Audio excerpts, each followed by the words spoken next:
माँ भगवती की आराधना का पर्व है नवरात्रि। माँ भगवती के 9 रूपों की भक्ति करने से हर मनोकामना पूरी होती है। नवरात्र शुक्ल पक्ष की प्रतिपदा से लेकर महानवमी तक किए जाने वाले पूजन, जाप, उपवास का प्रतीक है।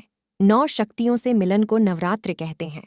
देवी पुराण के अनुसार एक वर्ष में 4 माह नवरात्र के लिए निश्चित हैं। वर्ष के प्रथम महीने अर्थात चैत्र में प्रथम नवरात्रि होती है। चौथे माह आषाढ़ में दूसरी नवरात्रि होती है। इसके बाद अश्विन मास में तीसरी और प्रमुख नवरात्रि होती है।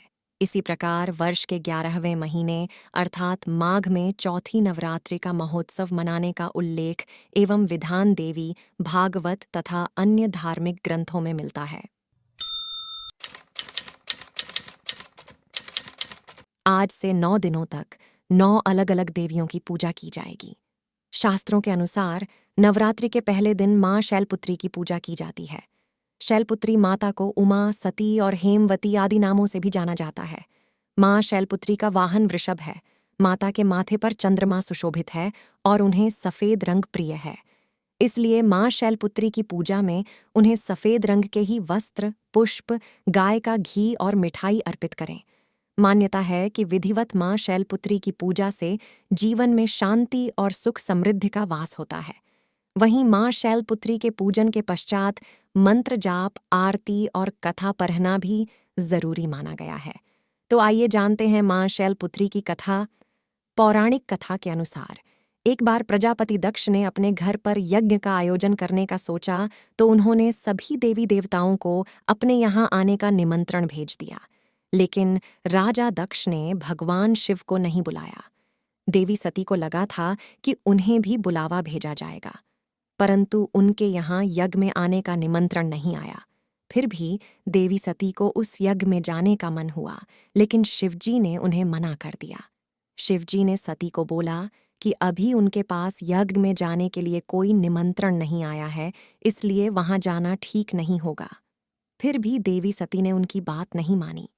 बार बार यज्ञ में जाने का आग्रह करने के कारण भगवान शिव ने उन्हें जाने की अनुमति दे दी। फिर देवी सती जब अपने पिता राजा दक्ष के यहाँ पहुंची तो जाकर उन्होंने देखा कि अपने पिता के यहाँ कोई भी उनसे सम्मान और प्रेम के साथ बात नहीं कर रहा था। वहीं देवी सती की अन्य बहनें भी उनका तथा शिवजी का मजाक उड़ा रही थीं। स्वयं देवी सती के पिता प्रजापति दक्ष ने भी सती का अपमान करने का मौका नहीं छोड़। इस प्रकार वहां मौजूद सभी लोग सती के साथ रूखा व्यवहार कर रहे थे, लेकिन जब सती जी की माता ने अपनी बेटी को देखा तो प्यार से गले लगा लिया। परंतु अन्य सभी का ऐसा व्यवहार देखकर सती बहुत ही दुखी हो गईं। तब अपना और अपने पति शिवजी का अपमान उनसे सहन न हुआ।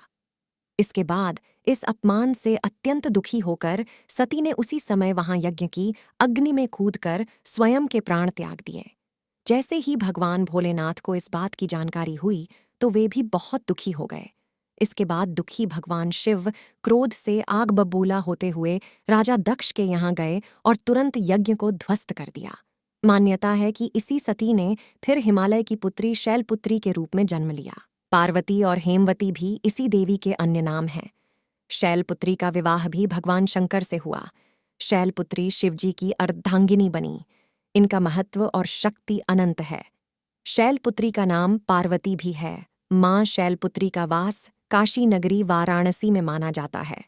वहां शैलपुत्री का एक बेहद प्राचीन मंदिर है, जिसके बारे में मान्यता है कि यहाँ माँ शैलपुत्री के सिर्फ दर्शन करने से ही भक्तजनों की मुरादें पूरी हो जाती हैं।